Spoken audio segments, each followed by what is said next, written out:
Rain thudded against the tin roof like distant artillery. Inside the garage, everything was still. The lights buzzed low. One flickered above the workbench. On the floor, a long smear of blood led from the open bay door to behind the hydraulic lift. Jason Statham stood barefoot on the cold concrete, his shirt torn open across the shoulder, his right side streaked red. His breath came steady, like he'd trained it to ignore pain. His eyes weren't on the door. They were locked on the dust-shrouded security monitor bolted to the ceiling corner, and the headlights rolling into frame, three black trucks, high suspension, matte finish, identical spacing, not police, not military, but they moved with coordination that said they were worse than both. A radio crackled outside. One voice, two more layered over it, unclear words. Then silence. Jason didn't flinch. The mechanic stood across from him behind a rusted metal desk, hands half raised. He wasn't afraid, not exactly, just overwhelmed, confused. His gloves were still on, stained with oil and brake fluid. He hadn't meant to get involved. But when Jason stumbled in with a half-dead engine and a trail of heat behind him, he hadn't asked questions, just opened the hood, just did what he always did, helped.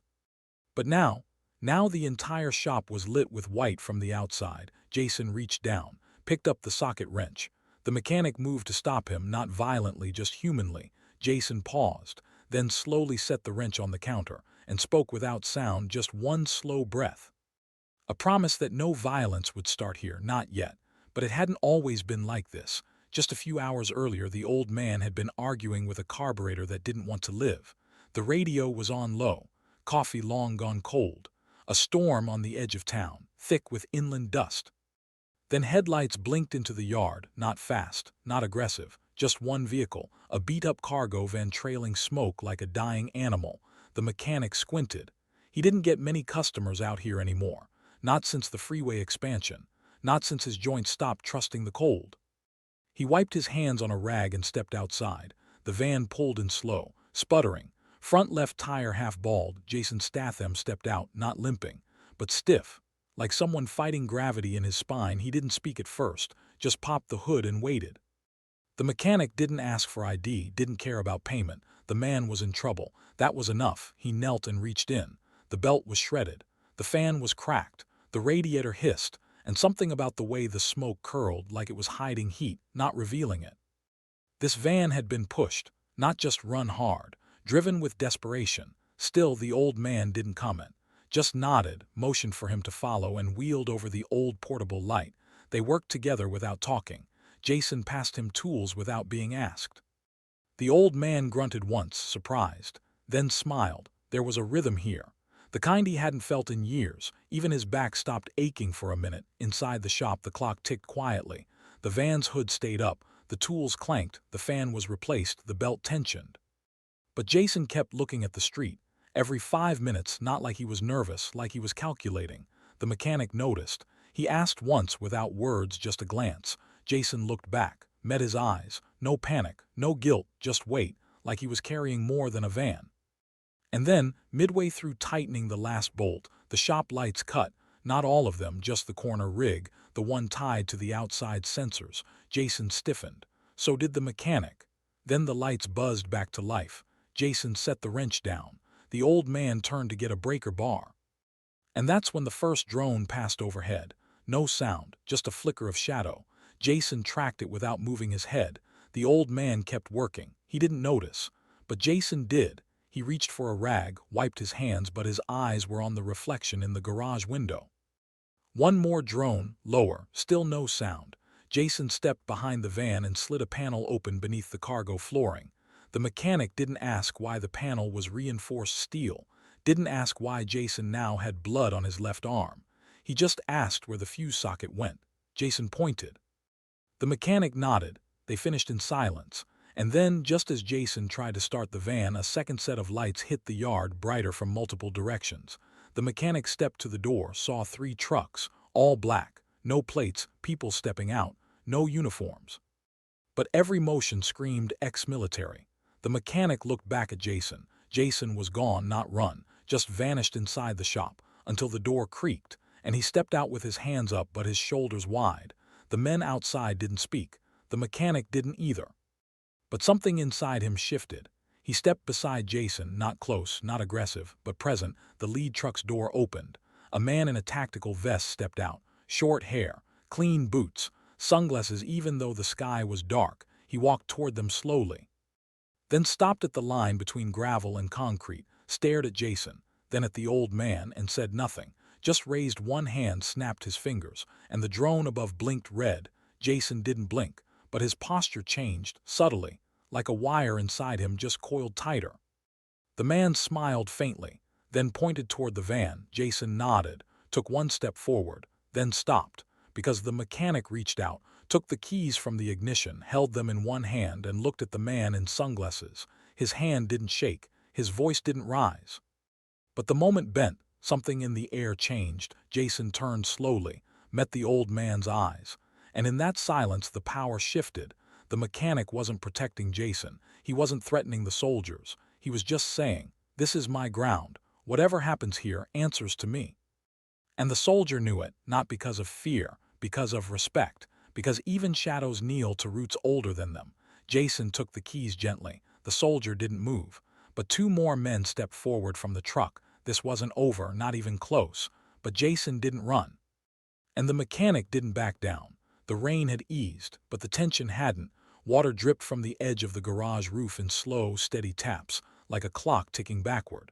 The three black trucks sat idling in the yard, lights off now, but no less dangerous. The men who'd stepped out hadn't moved.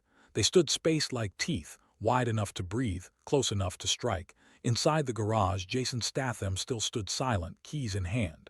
His eyes weren't on the men outside anymore. They were on the old man beside him. The mechanic hadn't said a word since taking the keys from the ignition and handing them to Jason. His hands were back in his pockets now, heavy from age and oil. His shoulders stooped from a life spent bent over engines and frames, but his eyes, they were steel, unmoving, focused. Jason nodded once, not out of gratitude, out of understanding. The man outside, the one in the vest and sunglasses, took another step forward. He raised one hand like he was about to speak, but didn't. He looked at the mechanic again, then down at the concrete line between the gravel and the bay, and stepped over it. Jason shifted slightly, weight favoring his right leg now. The mechanic didn't move. The man walked closer, slow, boots wet from the gravel, hands still at his sides. He stopped just a few feet away and tilted his head. He looked Jason up and down, then at the old man again. Then finally spoke, one sentence, 12 words. Jason didn't reply.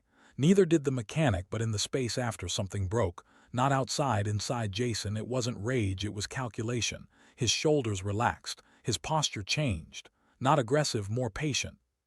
Like a decision had just been finalized. The man stepped back, turned, walked back to his truck. Jason didn't watch him go. Instead, he turned toward the tool rack, selected a small torque wrench, and began tightening bolts on the engine block like the world hadn't just tried to bleed through the walls. The mechanic watched him work. He didn't ask what the sentence was. He didn't need to. But he saw it in Jason's hands, the slight hesitation on the second bolt, the press of jaw muscle, the slow exhale. The words had been personal and dangerous.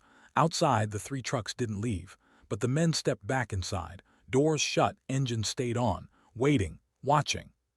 Inside, the mechanic finally spoke, not a question, just a low grunt toward the van. Jason looked up, then walked around to the back of the vehicle. He opened the rear doors. The interior was clean, no weapons, no stash, just one steel case strapped tight against the floor. Jason unlatched it.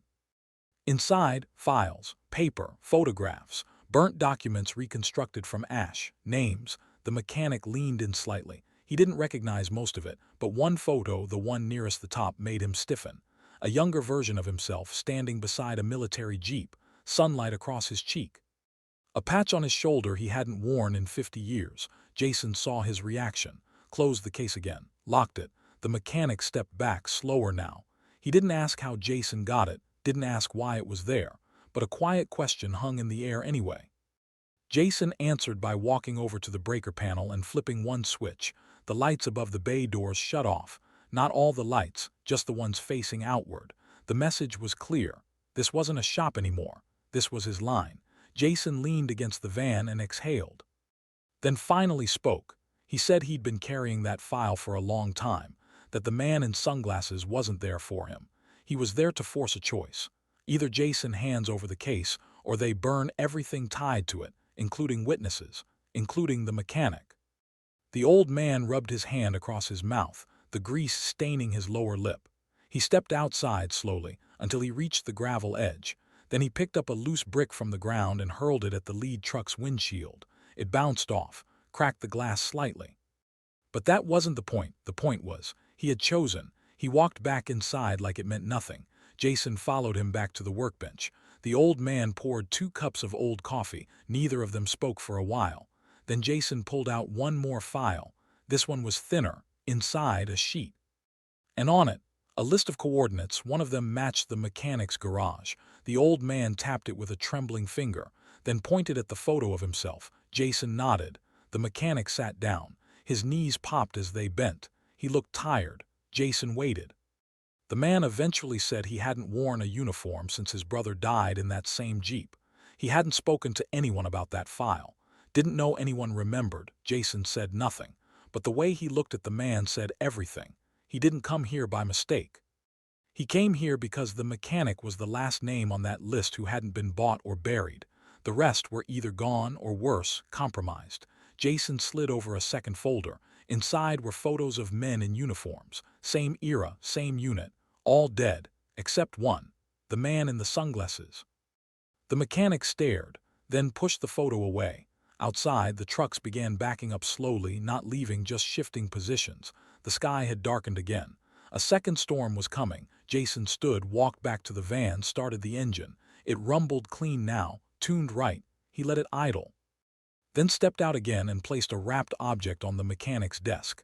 The man opened it. Inside, a folded military badge, not his brother's. Jason walked to the garage exit, stopped at the edge of the concrete, looked back once, then disappeared into the night. But the trucks didn't follow, they waited.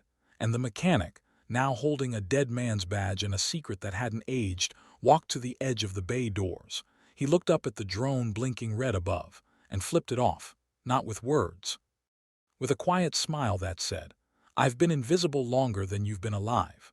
And the drone blinked once more, then disappeared. The sky didn't just darken, it closed in. Storm clouds dropped low over the yard like a lid being sealed. The garage lights flickered as distant thunder rattled the frame. But inside, the mechanic didn't move. He stood where Jason Statham had left him, holding his brother's badge in one hand and years of forgotten weight in the other.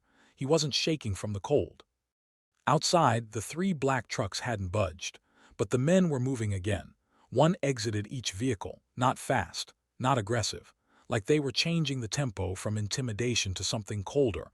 The lead one, the man with the sunglasses, was gone, replaced by a taller one with sharp features and a headset earpiece. His boots were heavier, his vest newer, but the way he looked at the mechanic through the window said he'd read the files too. Jason hadn't left the area. The van's engine was gone, but that didn't mean distance. Jason Statham didn't run from pressure. He folded himself into it, waited, and made it break first. The mechanic stepped back into the bay. The door rattled in its rails, wind kicking up. He flipped a switch, lowering the shutters halfway. Not all the way. Just enough to signal he wasn't closed, but no longer open either. A line had been drawn. He walked back to the desk slowly and opened the file Jason had left behind. Inside were more photos, some of faces blurred by digital scrubs, some of places he didn't recognize, but one building stood out. A secure black site long since decommissioned. He'd been stationed there once, twice actually. The second time he wasn't supposed to know what was inside, but he'd seen a child being walked through a hallway flanked by handlers. He hadn't spoken of it since, until now. Jason hadn't brought this here randomly. This was the origin point. That building wasn't just a relic. It was where Jason had first been marked, and where his brother had vanished. The mechanic sat back. His breathing had changed, slower, measured, because this wasn't just about a garage anymore. This was about why he'd been left alive. A thud hit the side wall. He stood fast, wrench in hand. Another thud, softer this time, then a knock, a real one from the rear exit. The mechanic opened it. Jason stepped through, soaked, rain trailing off the hem of his jacket. His eyes weren't cold, they were alert, locked in, focused. He held something in his hand, a hard drive, sealed in plastic. The mechanic didn't speak. Jason set it on the desk, said nothing. then reached into his coat and pulled out a second item, a narrow earpiece. He placed it on the table and stepped back. The mechanic understood. He picked it up, placed it in his ear, static. Then silence. Then a voice he hadn't heard in 40 years, his own brother, not alive, just a recording, pulled from the black site database. The voice was fractured but clear. Describing a subject, describing Jason. But it wasn't just medical, it was ethical. Jason had been placed in simulations before he could walk, taught to fight by observing, not training.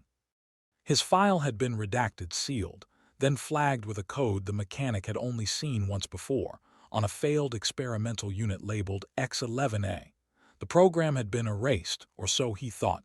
The mechanic removed the earpiece, his face unreadable. Jason didn't ask what he heard. He already knew, but what mattered was the twist. Jason hadn't brought this here for revenge. He brought it here because the original architects of the program were all either dead or hunting each other, and one of them, the last, was coming tonight to the shop, not for Jason, but for the mechanic, because he'd been off-grid too long, and the program never liked loose ends. Thunder cracked, the lights blinked. Jason turned toward the shutter, half-closed, said nothing, but the mechanic nodded. He knew what had to be done. He walked to the breaker panel, killed all outward-facing lights, then flipped a switch that activated the auxiliary battery, one wired years ago, never used. Lights under the floorboards glowed faintly, enough to see, not enough to be seen. Jason moved to the van, opened the floor panel again, pulled out a second case. Inside, nothing military, nothing lethal, just a leather-bound binder, old, weathered. The mechanic opened it. Inside were letters, all written by Jason's brother, none delivered. They had been held, intercepted, each page a confession, a warning, a plea. The last one ended with 5 words. He's not one of them. The mechanic closed the book, walked over to the lift, pressed the switch. The platform raised slowly, revealing a secondary compartment beneath, long sealed. Jason moved to it, dropped down, and disappeared into the shadows. The mechanic followed. Beneath the garage was more than dust. There were shelves, tools, a cot, a radio older than both of them.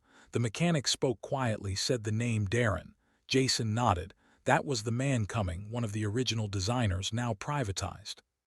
Now hunting anything that could tie him back to the failed program, especially subjects that refused to break. Jason had broken the cycle, not by escaping, but by surviving without orders, and Darren couldn't afford that story to exist. They stayed below ground for 20 minutes. Then a hum filled the air, not an engine, something deeper, a pulse, like sonar through steel. Jason grabbed the radio, turned the dial slowly, until static gave way to a faint signal. A woman's voice, one word, extraction. Jason froze. That word hadn't been used since the first purge. The mechanic didn't move, then slowly placed his hand on the radio switch and turned it off, because there would be no extraction tonight. Only one more line to hold. Above, a truck door slammed, footsteps, but not many, just one pair, deliberate, measured, then a knock on the garage door. 3 times, then 1, then 3 again. Jason stood. The mechanic climbed up after him. They looked at each other, then opened the door. Standing there in a long coat, gray in the beard, scar down the neck, was Darren. No backup, no weapon, just a look of pity. Jason stepped forward. The mechanic stayed behind him. Darren smiled and said the line that broke the night, "We trained you too well." Darren didn't move. He stood just outside the garage threshold, rain soaking into the shoulders of his long coat, steam rising faintly from the collar as the cold hit his skin. The scar down his neck had thickened with age but not softened. His boots were polished, not like he expected to fight, more like he wanted the confrontation to be clean. Jason Statham took 1 step forward, not aggressive, just a repositioning. A choice to place himself between the mechanic and the past. Darren's eyes flicked down once, to Jason's hands, and then back up. Jason's posture didn't shift. No tension, just presence. Inside the shop, the lights buzzed slightly. The storm behind them pulsed low thunder, as if waiting for someone to declare something first. The mechanic didn't speak. He stayed near the desk, one hand resting on the back of an old steel chair, the other gripping the edge of the workbench. Not afraid, but grounded. Watching like a man who'd already made peace with too many ghosts. Darren finally stepped inside. His boots clicked against the garage floor, a single clear sound that somehow felt like it echoed louder than the thunder. He didn't look around, didn't scan the corners. His gaze never left Jason. He said nothing, neither did Jason, but in the space between them, a history spoke loud, years of controlled violence, sanctioned projects, and people turned into weapons for objectives no one understood anymore. Darren stopped just 3 steps in. He raised one hand and placed a sealed envelope on the hood of the van, the same van the mechanic had repaired just hours earlier. Then he took one step back. Jason didn't pick it up. The mechanic did. Inside, a photo. Recent. It was the mechanic, taken from a long lens, a snapshot of him walking home from the store unaware. Below it, a timestamp, location coordinates, and a small red circle around a nearby parked car, a surveillance detail. Jason looked at the photo, then at Darren, still no reaction. But something in the mechanic's expression shifted. His jaw tightened, his breath shortened. He understood now. This visit wasn't just about Jason. It was a final audit, a silent elimination. But Jason hadn't brought the hard drive here to expose the past. He brought it because the mechanic was the last name on a list of people whose morality had not been broken, and that meant he was the only one Darren feared. Jason stepped forward again, this time deliberately, until he stood just a few feet from Darren, close enough that breath could be heard between them, still no words. But Jason reached into his jacket and pulled out one final file, folded tight, pages worn from travel. He didn't hand it to Darren. He placed it on the floor between them. Then stepped back. Darren stared at it, didn't reach down, but the hesitation said everything. He didn't know what was in it, and that meant Jason had the high ground. The mechanic stepped forward, took the file and opened it slowly. Inside, photographs of a child, a girl, different years. Different locations, always in the background. Darren, sometimes disguised, sometimes not, but always watching. Jason looked at Darren again, and this time his eyes said everything. This isn't about me, it never was. Darren's face changed, not panic, but exposure. Like something behind his confidence had cracked open just slightly. The mechanic flipped to the final page. It wasn't a photograph, it was a scan, a medical document, genetic trace markers, linked to Jason. And to the child. Jason didn't react, the mechanic did. He looked at Darren. Then back to Jason. The silence became suffocating. And then Darren spoke, not loud, not fast. Just a low sentence that landed like a body dropping in a quiet room. It wasn't denial, it wasn't explanation, it was surrender, but not the kind that ends a war. The kind that shows how far he's willing to go to bury the truth. Jason moved first, not with speed, with finality. He stepped forward and removed a tracker from his belt, a small black cube, blinking once every 3 seconds. He placed it on the van hood. Darren's eyes widened for the first time. That device hadn't been deployed since the program's last activation protocol. It wasn't just a beacon, it was a trigger. It called everyone, enemies, allies, ghosts, to the same place. Jason leaned in slightly, enough for only Darren to see his eyes. Then he pressed the button. The light stopped blinking. The pulse changed frequency. Outside, the trucks roared to life, but not in sync. One peeled off and drove away. The second followed. Only the third stayed. Its headlights dimmed, and then silence. Jason turned and walked away, not fast, just finished. Darren didn't follow. He didn't speak again. He just turned and walked out into the rain. The mechanic watched from the bay, the folder still open in his hand. He didn't understand all of it, but he understood the most important part. Jason hadn't come for help. He'd come for judgment. Not of himself, of the system, of the men who built him. And the last one had just faced the mirror. Jason climbed into the van. The mechanic walked to the driver's side window. Jason didn't roll it down, but he looked at him, quiet, grateful, without words. Then handed over one last thing, a small envelope. The mechanic took it. Jason drove off. The third truck stayed for another 5 minutes, then followed, not in pursuit, in retreat. Inside the envelope, a key, not labeled, just old, brass and heavy. The mechanic turned it over in his palm. Then looked at the folder again. The final page wasn't a file, it was a map, one red dot in the center. The same coordinates marked on his garage years ago, with a new one just south, the location of a safe house, and the name beside it, for her, the girl, the child in the photo. The mechanic understood. This wasn't the end, it was a beginning, a last legacy being passed in silence. And somewhere out there, someone would come looking for answers, because Jason hadn't ended the program. He'd handed the ashes to someone who still remembered fire.